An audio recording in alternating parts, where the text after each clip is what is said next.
បងប្អូនទាំងអស់គ្នាមានដឹងអត់ថាកម្ពុជាយើងបានសាងមុខមាត់ថ្មីនៅលើឆាកអន្តរជាតិសារជាថ្មីម្ដងទៀតហើយក្នុងពេលថ្មីនេះដែរមានយុវជនចំនួន4រូបបានទៅចូលរួមប្រកួតសន្ទរកថាសាធារណៈនិងជជែកដេញដោលក្នុងកម្មវិធី JCI ASPAC Niigata ឆ្នាំ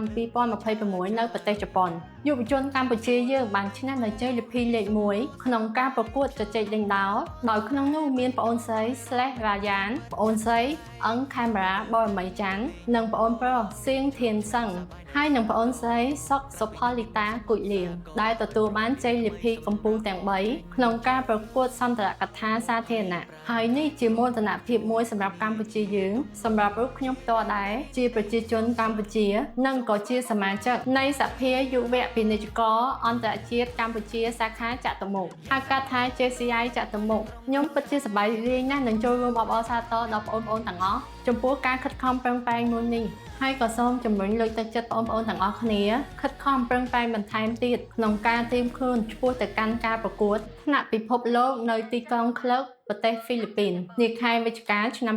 2026ខាងមុខនេះជាចុងក្រោយសូមបងប្អូនទាំងអស់គ្នាចូលរួមក្នុងការសរសេរជាខមមិនល្អៗឬសកម្មភាពផ្សេងៗដើម្បីជាកម្លាំងចិត្តដល់បងប្អូនក្នុងការប្រកួតនាពេលខាងមុខនេះ